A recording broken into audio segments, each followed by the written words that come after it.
Okay, I'm back. Did you miss me? I love praise. Okay, I just want to point out some of you have not been participating. You know, these are easy points. Just don't be, I know some people are not comfortable talking, but you know, do you think I'm an introvert or an extrovert? Extrovert? I think you're gonna say introvert though. I am an introvert, although I appear not to be. So I know how it feels to be an introvert that doesn't like to talk. I've been there as a student, and then I taught myself that it's okay. I can lose the shakes and be comfortable talking. So nobody's going to judge you. You're all colleagues, and I will never judge you if you answer wrong or ask a question that you're supposed to know, but you don't. So there's no judgment. So please do ask questions so that you can get these points. In this class, it's not really for me about a grade and, show that I'm powerful when I fail half the class. Yes?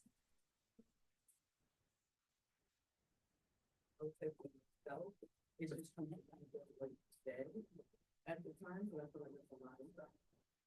Very quickly being thrown at you, but before you even know what to ask the question about. You can tell me I didn't get anything from what you said. Okay. And then I can repeat. What did Rachel say? I said you're gonna get that a lot. That's fine. It's okay. How much are you gonna be tested on the GC lectures from the guests? So that's a good question. Did you guys hear that? How much I'm gonna ask about GC. You know, the lab component of this class is essential. And you'll see that a lot of the questions are gonna come out from what you did in the lab and from lab report questions and discussions in the lab. So for the GC, I would like you to know how FID works. Why? Because the detector in the lab is FID. Another detector that is very, very common and will come back when we do nitrogen analysis is thermal conductivity detector. So if you know these two detectors, these are the most common one used in GC. Derivatization, and why do we do derivatization in GC? You know, certain things that you have applied in the lab is what's important in the GC. Yeah. Same with the MS. Yeah. All right. The other thing is, other than participation, I was saying that it's not about showing that I can give you hard quizzes and some of you will not pass. Not about that. It's about the learning and the experience in the entire class. That's why we have a lot of grades on a lot of different things. One is lab notebooks, you guys. It's an easy 50 points. It's just teaching you how to condense information, putting them, when you go to industry, you will have to keep a notebook, and most of them it's electronic, not handwritten, but it just gives you into the groove of summarizing things, writing about things, and then you get 50 points. So, just try to get those points. And yeah, quizzes and exams are gonna you're not gonna always do so well on them, but that's okay. It's about, if you get 60% of the material, that's perfect. That's good enough. Yeah. What, you had a question? With the lab notebooks, I understand having to staple in the data, print it out. And I was told earlier having calculations in there, just one little calculation from those data sheets is all we need, because I don't want to, One little calculation? like the one calculation we're doing, I don't want to handwrite what I'm doing in Excel. That's my point. You know, no, you can print what you put for your lab report, the sample calculation that you type for your lab report, print it, put it in your lab notebook if you don't want to do hand calculation. Yeah, Perfect. okay, good. Alicia.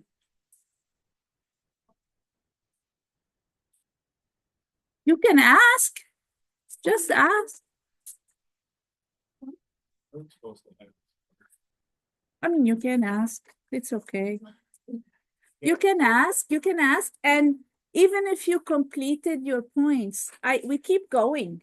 And there are times I use these extra points beyond your maximum participation. When you need 2 points to get from a B minus to a B, I will see, well, this guy or this lady or this person, they are really engaged, so they deserve to get those extra.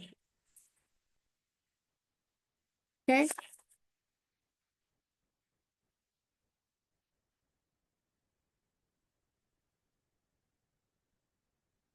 I'll be waiting for you. Okay, let's do, yes, Tyler. I was just wondering, did Gary get to finish all of his lecture? Okay. You he wanted to come with me to finish, but then 10 minutes before lecture, he said, no, my granddaughter is at home, so I'm going. So he said he might record some of it and then I will post it on Canvas. So yeah. Again, focus on lab material and what's covered in MS in lab and the questions in the lab report. The quiz?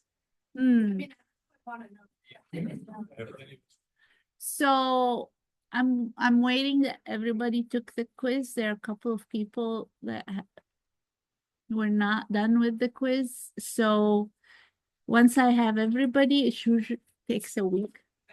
Yeah. So hopefully next week. How did you do with the quiz? How was it? What? I didn't see you on Friday. I was busy. I didn't come.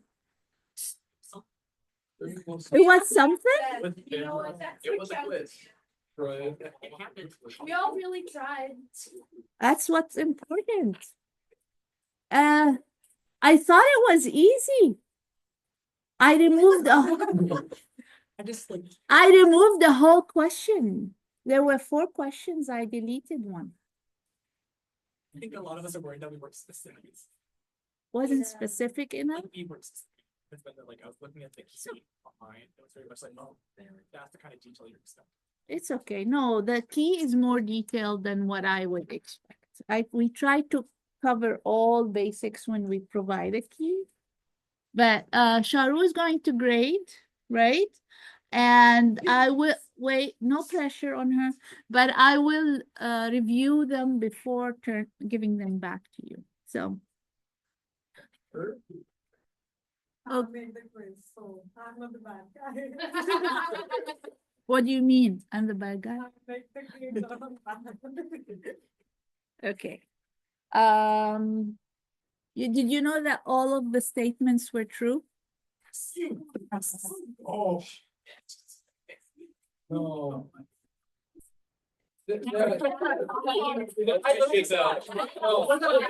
Usually true statements are easy to figure. It's like all in your all exam. It's like, that's like, but it can't be. Yeah. It can't be all C. Yeah, that hurt. That hurt. It was a Oh, come on. Did you get them all true? did, but I don't remember if I was like, oh my god, one has to be false. I can't be all true. Well, who hasn't taken the quiz yet? Now They are not in this class today. Oh, good thing they're not in the class. Okay. All right. Well then, moving on. Okay, what is peak resolution? You studied, right? Okay. Yeah. What? Tina. What? Okay, yeah, there were two. Tina. Oh, I'm just gonna say column. Yes. So peak resolution is separation. Okay, what is a solvent front peak, Sierra? Yes, exactly. And it is sometimes we call it, other than solvent front, we call it void volume peak or, yeah, solvent peak. What is the difference between retention volume and retention time, Gray? Tension volume is the amount of volume needed to get whatever you're trying to get out. Yeah. And then retention time is the time it takes to get the needed thing out. Exactly. And we often use retention time rather than retention volume. It's easier to record. What is the relationship of peak width to resolution? Go ahead, Razi. The wider the peak is, the less the resolution, because it's kind of like, it's almost like, I don't know how to phrase this correctly, but like it's like slurring it a little bit. So it's like Yeah. using it with another peak, you're not getting as clear of a picture. Yeah. Yeah. There, yeah. So thank you. so it's inversely related, Right. right? Sumili, not Sumili, sorry. Emlyn, you were gonna say something? Saying that, usually the peak width is very wide, usually you guys taking too much of it out, so it kind of puts. Yeah, exactly. So it's taking a long time to all of the peak to come out, all of the compounds to go out. So we're having something we call longitudinal diffusion. So instead of going in and out from the stationary phase to the mobile phases, getting that equilibrium and a sharp peak, it's spreading within the column, within the stationary phase, and then the width of the peak broadens. Okay. And why is this can cause bad resolution? If you have two compounds that are close to each other in their characteristics and they're coming out close to each other and they were separating, and all of a sudden that peak starts to get wide, and then we lose that separation and we see coelution or not very resolved peaks from each other. So yeah, so you would have like two peaks nicely resolved. And then efficiency of the column is lost, or we're not having the right flow rate, or yeah, usually the efficiency of the column is lost. Then we see something like this, becomes a hill or even one wide peak. Yes. I want to find out, is it the tip of the peak that we have to look at, or the whole? The width in the middle. In the middle. Good question. So usually we look at the width in the middle of the peak. That width is in seconds. In sometimes minutes too. Minutes, It is yeah, exactly, because your x-axis is time. Okay. What is the first step in developing a separation between solutes of interest in your sample, Molly? Research. Yeah, look who done it before and what conditions they've used, what column they've used, what mobile phase they've used. And see if you have it in your lab and give it a go. Okay. So HPLC used to stand for high pressure liquid chromatography. because these columns, they were packed in a way that they would generate really a lot of back pressure in the system. But then over time, the efficiency of packing became better, and then you won't have as much back pressure. It just, the P changed from pressure to performance. So compared to low pressure liquid chromatography, you have better performance when you use these columns that are pre-packed. So they are packed in a way, first of all, using a material with very, very small particle size and material that is not very porous, and they are very well packed. There are not a lot of spaces between these particles, so they are efficient. So you will have no diffusion into void from your constituent. It won't diffuse into void because these particles are very well packed. Then you have better performance in general. That's why now it is called high performance rather than high pressure liquid chromatography. But between low pressure and HPLC, you have more pressure generated with HPLC than the low pressure liquid chromatography.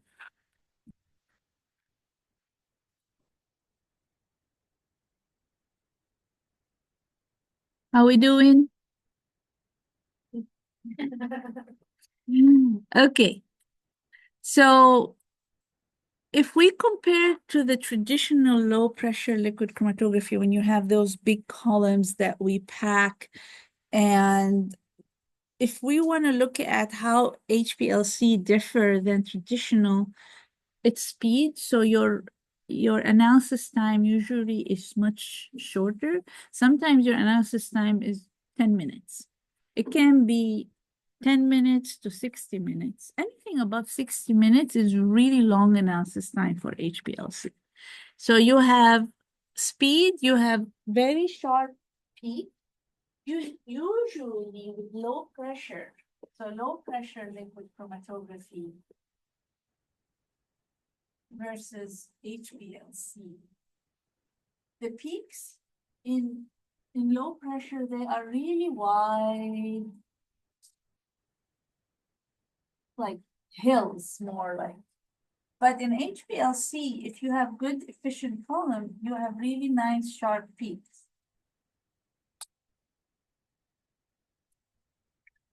In GC, you have even sharper peaks and very, very narrow, given the better resolution in GC over HPLC.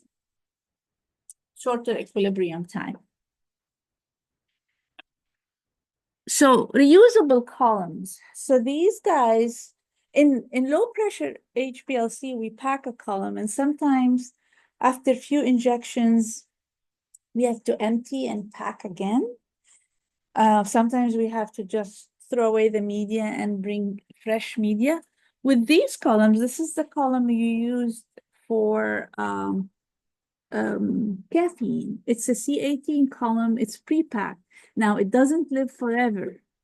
Usually they say about 1,000 injections the column can take, but it really varies. If you take care of your column and you wash your column, you maintain it, it might last you longer, but it's going to lose efficiency and capacity over time. So, but they are reusable. You don't pack and repack. They come packed and you can use them for many, many injections. And easy sample recovery, because you have usually, if you have good efficiency and you achieve good separation, you will be able to get a purer fractions from HPLC than from low pressure liquid chromatography, because these peaks kind of are overtones, not very well separated.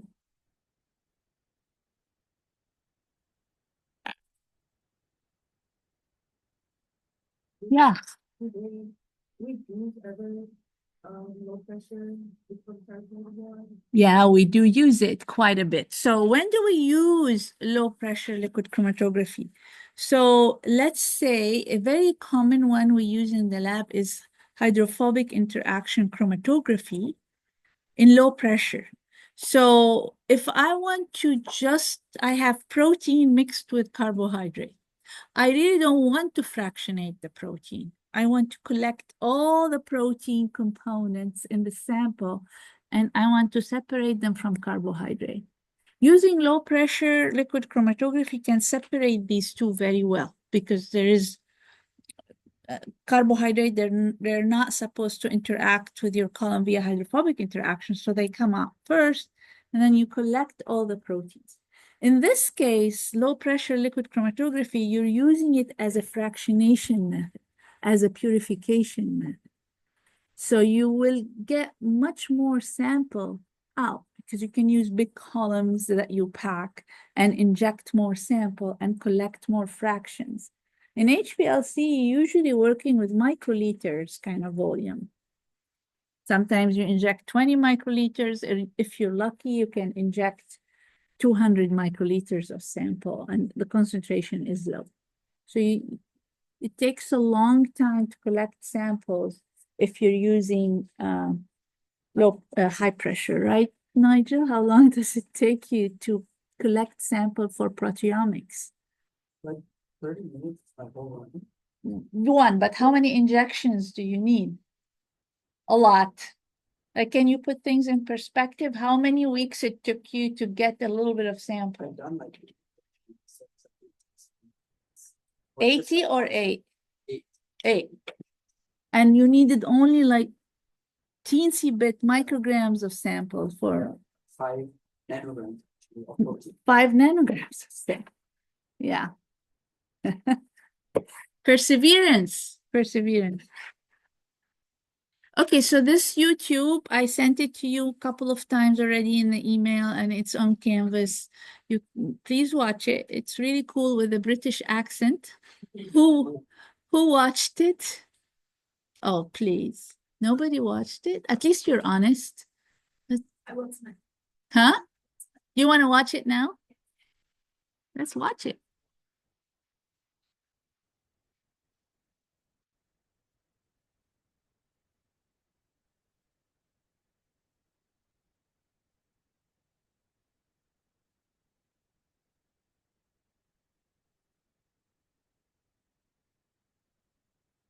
Chromatography, or HPLC as it is commonly known, is an important analytical technique used to gain both quantitative and qualitative data for samples produced in a variety of industries, such as pharmaceuticals, food products, and industrial chemicals. The purpose of this guide is to consider this question: what is a HPLC instrument? We will focus on analytical applications. The implementation of HPLC requires the use of precision instruments. There are two main reasons for this. The first is that sophisticated instrumentation is needed to create suitable method conditions, and the second is that reproducible control of these conditions is critical. A HPLC system can at first glance appear daunting to the new operator. I'll quiz you Full after that. understanding of the components common to all HPLCs can transform bewilderment regarding a complicated arrangement of tubing and electronics into an appreciation of a logical and well-designed piece of analytical equipment. At the heart of all HPLC systems is the column. This is where the separation of the components of interest in your sample actually takes place. It is the interaction of the stationary phase contained in the column, the mobile phase, and the sample components, which forms the basis of this analytical technique. The stationary phase in your column is typically, but not always, in the form of very small spherical particles. The diameter of these particles is in the order of a few microns. That's 1/1000th of a millimeter. In analytical HPLC, the particle size diameter ranges from approximately 1.5 to 10 microns. To achieve a separation, we need to create a flow of mobile phase through the column. To enable this, tubing is connected to the ends of the column. The very small size of the particles means that a flow of liquid needs to be pushed through under high pressure to get a reasonable flow rate. As a consequence, the tubing needs to be connected in such a way so as to withstand the high pressure.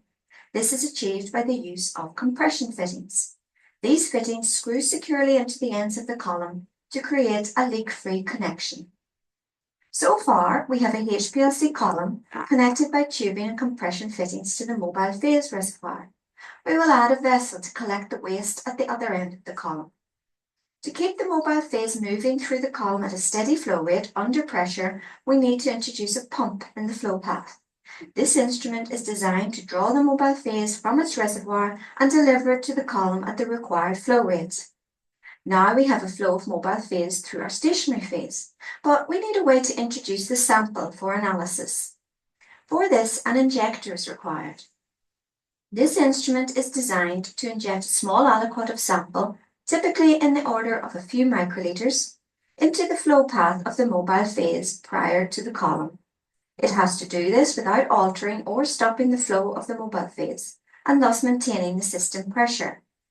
In most modern systems, this process is automated, and samples are placed in vials which can be injected by the autosampler in the order and amounts programmed by the operator. When the sample has been injected and passes through the column, the separated components need to be detected in some way, so as to convert the results of the analysis into useful data. The detector is designed to be able to recognize some characteristic of the sample component. The most common detector is probably an ultraviolet or UV detector. This works by passing a beam of UV light through the flow path of the mobile phase, measuring the absorbance. For those components which absorb UV light, the response obtained will be proportional to the amount of the component present. Not all components absorb UV light, and those that do have different responses, so these factors need to be considered when choosing a suitable detector. There are a range of different detectors available, which may be used for HPLC. These include MS, which passes the flow coming out of the column into a mass spectrometer, thus obtaining information on the amount and molecular weight of the compound. Other detectors which you may have encountered include evaporative light scattering, charged aerosol, fluorescence, and conductivity detection. Some kind of processor is required to convert the responses from the detector into usable data. Purpose-designed software applications called chromatography data systems are available. Common examples are mPower, Clarity, Chromalion, and EasyChrome. In gradient analysis, the composition of the mobile phase is changed during the course of the analysis. To enable this, we need another mobile phase reservoir and some way of mixing the two. The mixing may be performed before the pump, as shown here, in which case it is not yet under pressure and is called low pressure mixing.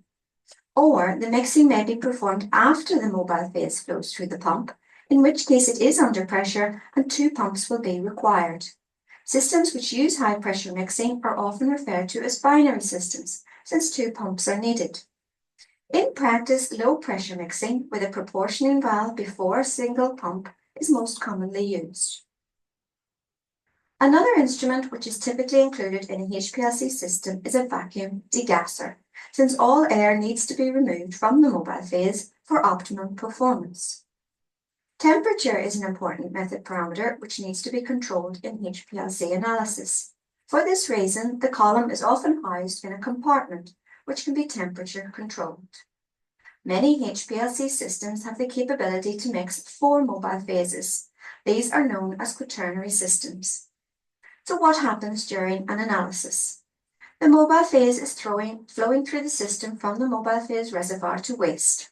We will inject a mixture of 3 components, shown here using 3 colors, pink, green, and blue. At the head of the column, when the sample first encounters the stationary phase, we have a mixture of all 3 components. The equilibrium between each component, the stationary phase, and the mobile phase is different for the 3 colors in the mixture. In our mixture, the pink component spends more time in the mobile phase relative to the green and the blue, and travels through the column quickest. The blue component, however, spends more time on the stationary phase relative to the other 2, and travels through the column slowest. As the mixture passes through the column, they become more and more separated. The pink components leave the column first, and on passing through the detector, a peak is observed on the processor. Then the green component passes through the detector, resulting in another peak.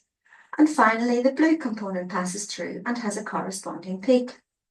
This plot of the separated peaks is referred to as a chromatogram. Overall, the blue component spends more time in the flow path and has more time to spread out. This results in a broader peak relative to a component which is passed through in a quicker time, such as the pink in this example. It depends on the actual method parameters being used, whether this band broadening effect is as noticeable as it is in this example, where you can see that the peaks are progressively broader as time passes. Now that we have looked at the individual components of a typical HPLC instrument, you should be able to look at the system that you use in your laboratory and understand how it works. This video is provided as an example of the training resources available from Moore Training Services. Visit the website for more information on our training solutions for pharmaceutical analysis. Please feel free to use this video in your HPLC training programs. Performing the very first double lung and liver transplant on a lung cancer patient. It happened Okay. here. Not relevant. Okay. All right. Let's come back. All right. So now you know you were paying attention, weren't you? Okay. So the pumps in the lab, how many pumps did you use in the system? Do you remember the system you worked with in the lab? You had 2 pumps, and then you had high pressure mixing. High pressure mixing allows for a stable baseline, much stable and tighter baseline, and very good for gradient, continuously changing the mobile phase. So it mixes it really well when it comes with from 2 pumps, and you have a very steady baseline. So in the lab, did you use manual or auto injector? Okay.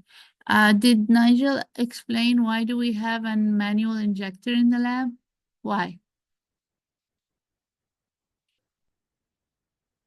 Reduce variability, the manual injector? Costless. No, that's not the answer. Cost much money. I thought you were talking Well, auto sampler is really great when you have a lot of samples and you just want to run your batch of our HPLC can fit 50 vials, so you can do a lot of samples overnight and program it and leave. But sometimes we have a lot of projects going on and we need to run samples, multiple people. So we buy another equipment and it's less expensive and it's a manual injector. So usually I assign the student I like least on the manual injector. No, it doesn't work that way. Who uses the manual injector now in the lab? this.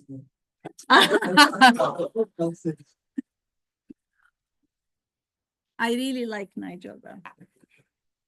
Okay.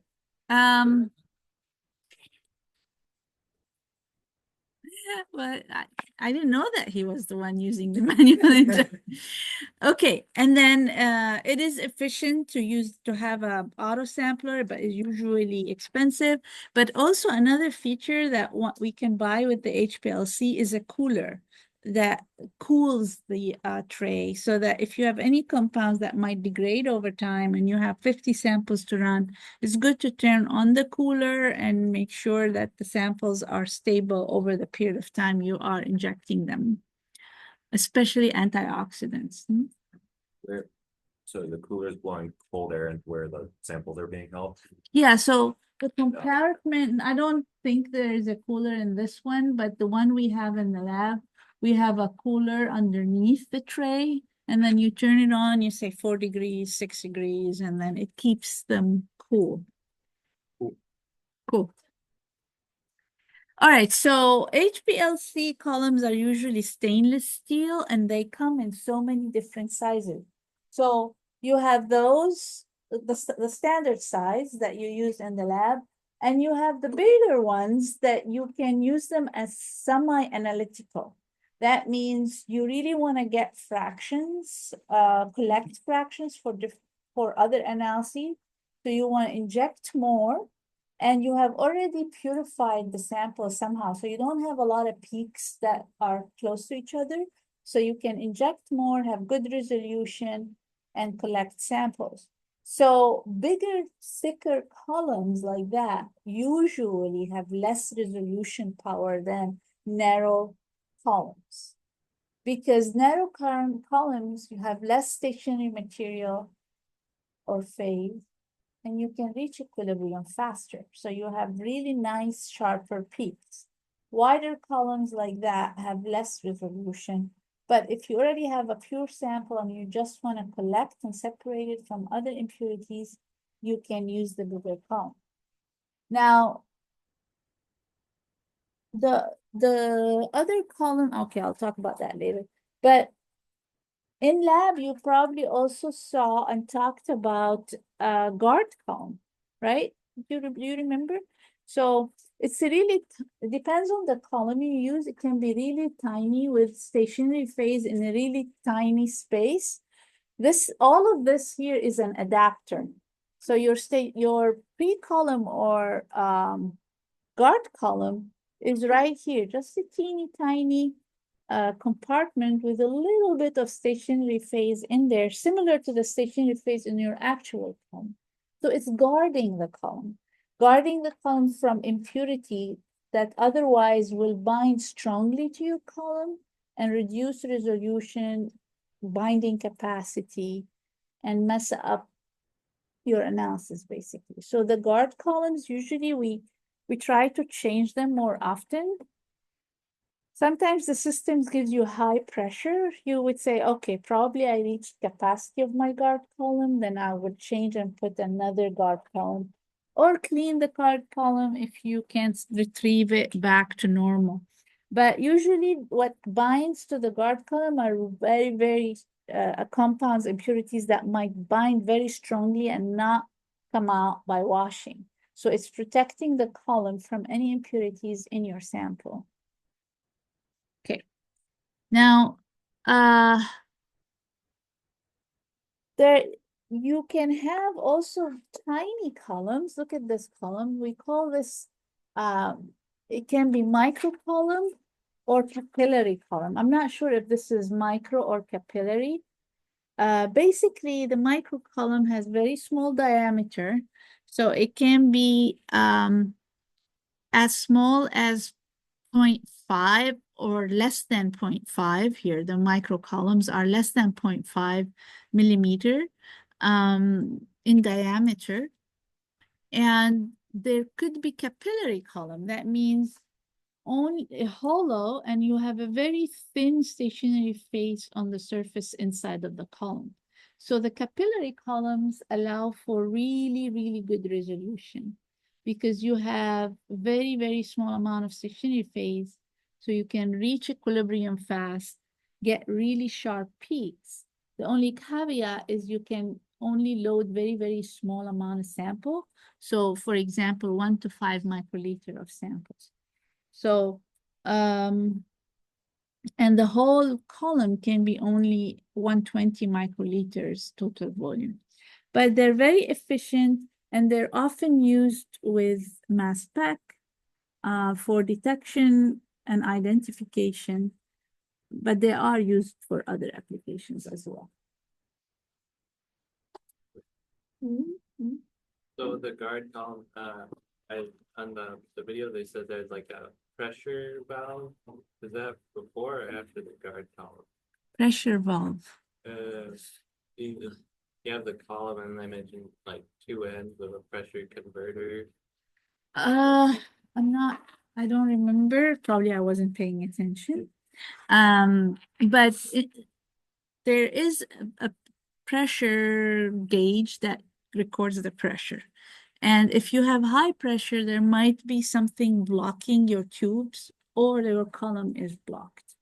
So is that your question? I was asking, would that be before the guard column? The pressure? No, not it's hard to phrase.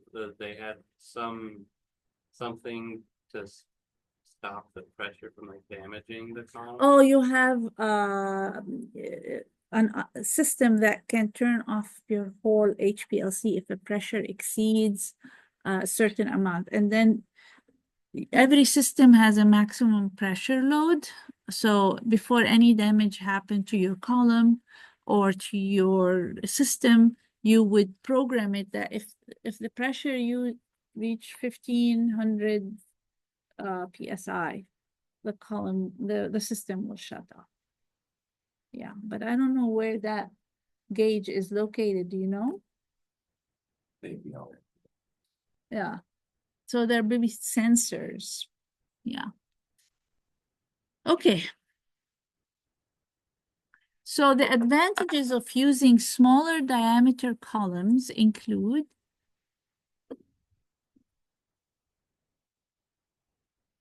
yes, reduce equilibrium time. That's one of them. Kristen. A and C. So increased resolution. Who had their hand up? Yes, Rachel. You were gonna say F as well? Yeah, you are right. It's all of the above. So what happens is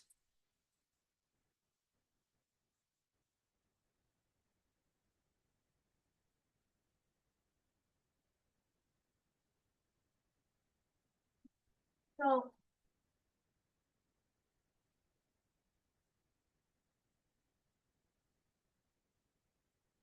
on a particular column, you have this peak. It's nice and sharp. It's fine. But then if you use a longer column that is narrower, this peak can be like that.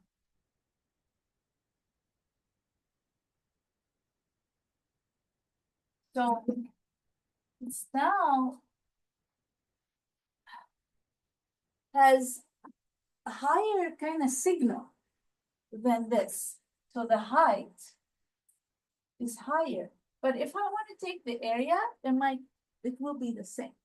Okay.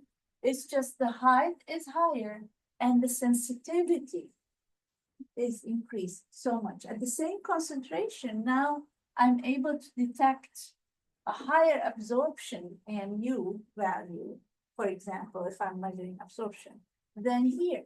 So a lower concentration, so it will have a really low threshold or low sensitivity, I would say. So it would detect at much lower concentrations. So that's also one advantage of those small capillary column with a small diameter, but also the height, small diameter and longer column gives you that sharper peaks. And those, if you have another compound close by, it will separate nicely, or they might co-elute here.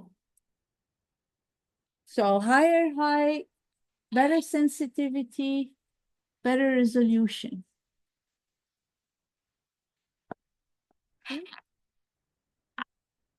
Okay. So packing material. So the material used to pack these columns, because they're going to be running under more pressure than low pressure liquid chromatography, the material needs to be sturdy and acts as a support. Well-defined particle size, packed really well, can withstand mechanical strength, and also have chemical stability. Some of these columns operate within a certain pH range or salt concentration and temperature. So it has to be able to sustain a wide range of pH and other chemical conditions. So pore diameter, that is every particle. The particles that we use to pack the column, they're also porous. They could be porous. So the pore sizes, the smaller these pore sizes are, the better it is, so that there's not a lot of diffusion of the particles or the solutes within the stationary phase. So there are different types of packing material. So you have the bonded phase, so you have silica mostly, and then your bonded phase either C18 or C40. So your R3 here is the one that could carry a functional group, either C18, C40, this would be reverse phase, or a charged functional group to become an ion exchange, for example. It can be an inert core, non-porous, because you don't want any of your particles or compounds that you're trying to separate to go into the inner core. You just have a thin surface coating on the top. This enhances resolution because this mass transfer factor becomes very small. So you will reach equilibrium faster, and then you get better efficiency and better resolution. And then you have the porous that are made of polymers, and they can be very small pore sizes for small molecular weight compounds, or large pore size for large molecular compounds. Did you put your column in the oven? In the HPLC, yes. Huh? You had a question? No, I forgot the oven. No, yeah, it was in an oven at, what was the temperature, 37? 37 degrees C. If we didn't have an oven, two things are going to happen. First, what happens when the temperature goes down to the viscosity of your mobile phase? Increases. So when your viscosity of your mobile phase increases, so the movement of your molecules or solutes slows down. So you have widening of the peak because now you have a lot more of diffusion within the column.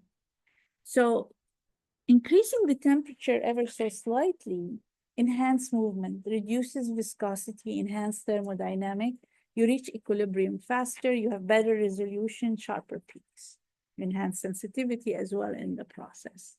But you don't want to increase the temperature too much, then you don't reach equilibrium. The compounds move really fast and then you don't separate them. So you want to find the sweet spot of the temperature to enhance resolution, reduce analysis time, reduce viscosity of your mobile phase. That's one thing that is important for the oven. Another thing, if you don't have an oven, you are in a room. Does your temperature fluctuates in the room? It does. Sometimes it's a little cold, turn up the AC, turn down the AC, temperature outside changes. Then the viscosity of your mobile phase keeps changing. Then you don't have consistency in your retention time.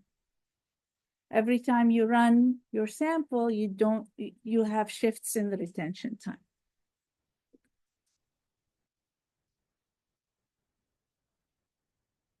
Okay, we'll continue the detector next time. I have 2 minutes. I want to show you something. Let me see.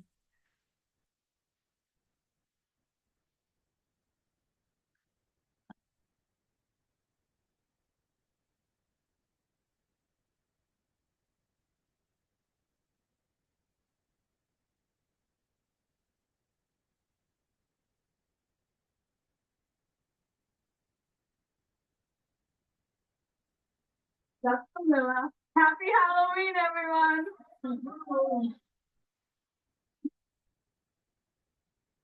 That Brittany? Stay live, I'm taking a video.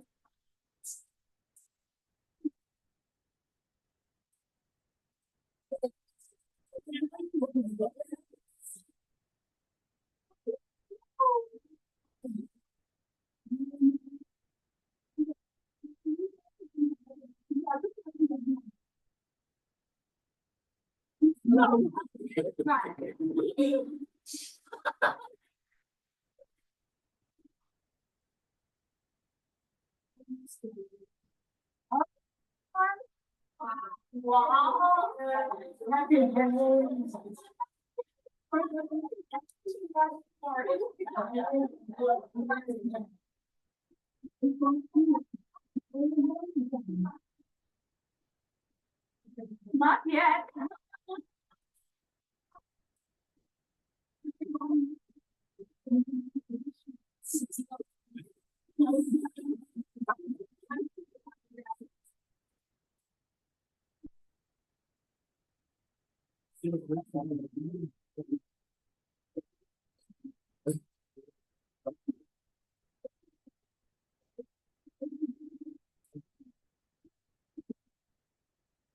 Okay.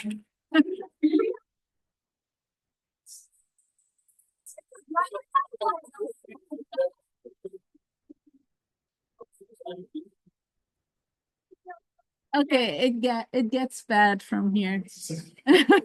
So this was 18 years ago, when I first started teaching, and I graded all lab reports, and all lab reports had discussion and abstract, and it was a nightmare for the students. So, all right, so you are in good shape right now.